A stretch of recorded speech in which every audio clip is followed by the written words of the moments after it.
Всех приветствую. Регулярно рассказывая о электронике, о ремонте электроники, я начал замечать, что не все мои зрители разбираются в некоторых элементарных вещах, допустим, проверки того же транзистора. И с этим нужно однозначно разобраться. В этом видео я и расскажу о том, какими методами пользуюсь я. Я думаю, кого-то тема этого видео рассмешила, кого-то даже привела в негодование. Просто нужно вспомнить себя. Вы тоже когда-то не умели проверять транзисторы, резисторы, и когда-то вас кто-то научил этому. Да, мы все знаем, что есть китайский тестер для проверки транзисторов, он очень удобный, но, так сказать, ним научиться легко, но там можно не понять самих азов проверки. Можно просто тыкать месяцами, годами этот транзистор, смотреть на его параметры, а не знать сам смысл этой проверки. Поэтому я думаю, что стоит разобраться в этой элементарной вещи, что мы сегодня и сделаем.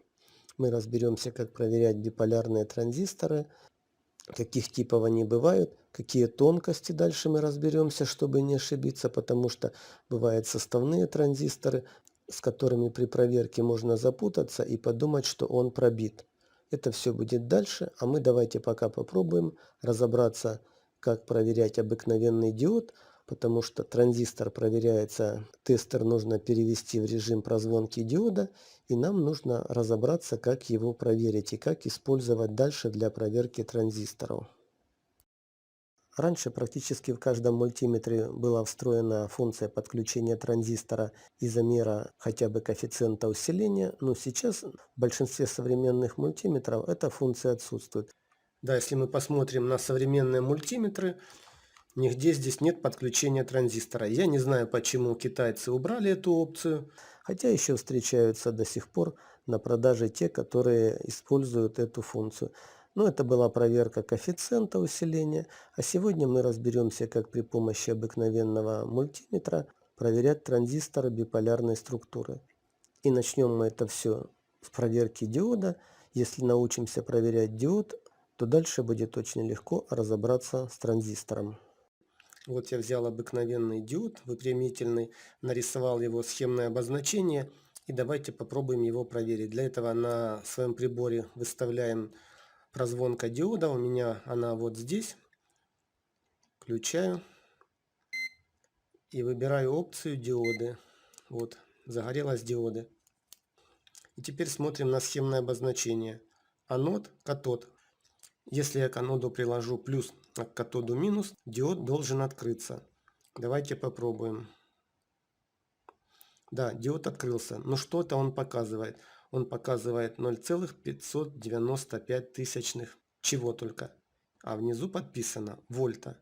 Это падение напряжения на полупроводниковом диоде на его ПН переходе. 0,594 вольта. Давайте попробуем в обратную сторону. В обратную сторону показывает бесконечность. Для чего я изобразил вам этот диод? Научившись проверять диоды, вам будет просто очень проверять и транзисторы. Давайте посмотрим на какой-нибудь из транзисторов. Вот так выглядят биполярные транзисторы. Отличаются они только проводимостью. Один из них NPN, другой PNP. Аббревиатура это обозначает NPN. Негатив, позитив, негатив. А PNP позитив, негатив, позитив. Все наоборот. Два противоположные проводимости транзистора. И схематически их можно изобразить как диоды. Давайте я это сделаю. Вот как выглядит транзистор прямой проводимости. Катоды соединены вместе и образуют точку базы. NPN обратной проводимости транзистор наоборот. Аноды соединены вместе и образуют базу. И теперь легко проверить. Так само, как мы проверяли один диод, мы можем проверять наши транзисторы. Давайте попробуем. И начнем. Я плюсом мультиметра касаюсь базы. И в обе стороны она звонится. Это значит у нас вот этот тип транзистора. Это NPN обратной проводимости. Еще раз пробуем. База на коллектор, база на эмиттер. В обратную сторону не должен звониться. Проверяем. Да, не звонится. Не звонится. Теперь нам нужно еще проверить между коллектором и эмиттером. Также он не должен звониться. Нет. И нет. О чем это говорит? Только о том, что наш транзистор рабочий. Можем взять старый советский транзистор. Это КТ-361. Давайте попробуем прозвонить его. Он должен быть прямой проводимости, поэтому у него с базы должен звониться в обе стороны минус. Центральный у него коллектор. Итак, я касаюсь базы. База в него это правый вывод. Касаюсь коллектора. Падение на переходе 0,727. Касаюсь эмиттера 0,735.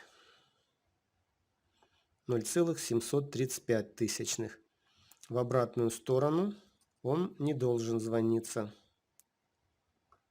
Нет. Нет. И коллектор-эмиттер между собой не звонится, не звонится. И под конец теперь маленькие дополнения.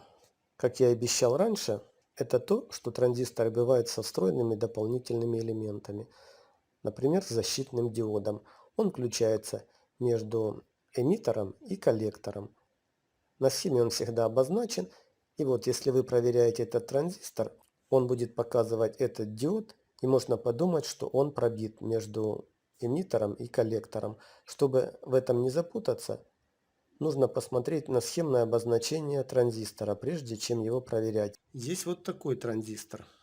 13005. Давайте попробуем прозвонить его. С базы на коллектор и на эмиттер в одном направлении не звонится. Минусом мы касались с базе. И он не звонится. В обратную сторону. Плюс к базе. Звонится. И звонится. Что значит? То, что этот транзистор, если плюс к базе, обратной проводимости. Еще раз проверяем. Есть. Но теперь между коллектором и эмиттером давайте попробуем.